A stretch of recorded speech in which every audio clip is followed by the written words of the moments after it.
Welcome. A few days ago, I had put up an Insta post saying, "Hope is not a plan." And I got some feedback.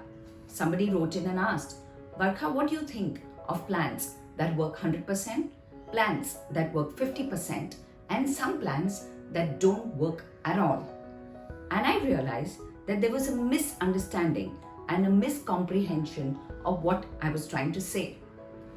By themselves, plans don't work. And of course, it is better to have plans than simply to have hope. So there are certain facets I would suggest for people to make plans.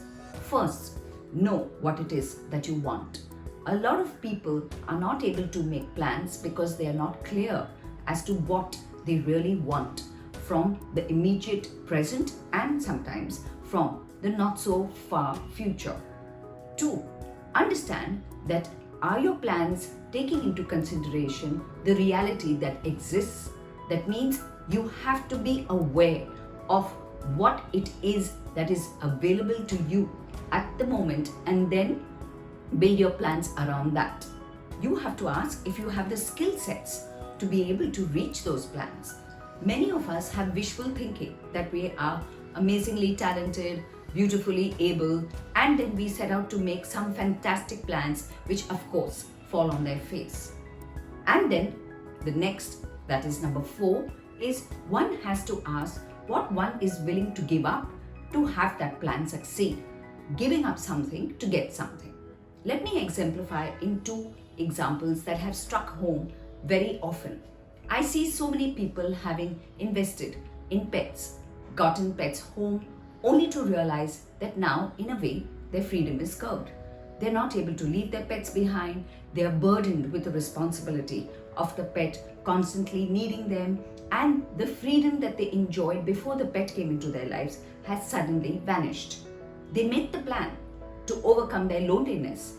They don't comprehend that the plan of overcoming loneliness seemed a good one of having a pet, but with what results and what consequences? Or take someone else who buys a holiday home but is never able to visit it because they're busting ass paying for the holiday home. They're working so hard that they're not able to enjoy the home. Why not instead travel around the world in different hotels or locations using different kind of mediums or places to stay rather than putting yourself in a hole and having something which then becomes a white elephant? In both the cases, there were plans. One, to overcome loneliness, but there was no thought as to what those consequences would be once there would be someone, or rather something, dependent on them forever. Pets don't grow up, children at least do. Holiday homes, not realizing that they are expensive to maintain, that they are sometimes a far off distance, and that you may not have the luxury of money or time to be able to enjoy something now which you're possibly stuck with. So I repeat, plans in itself are not the reason for success. If plans are well thought out, with all possible variables and consequences considered, there is a likelihood that your plan will take you and give you the life that you want. So don't hope, but plan sensibly. And it's the sensibility that needs to be underscored. If you like what you hear, please do hit the like button. Please do share my video. And of course, please continue to write to me at barkha@barkhachulani.com. Till next week, it's goodbye and thank you.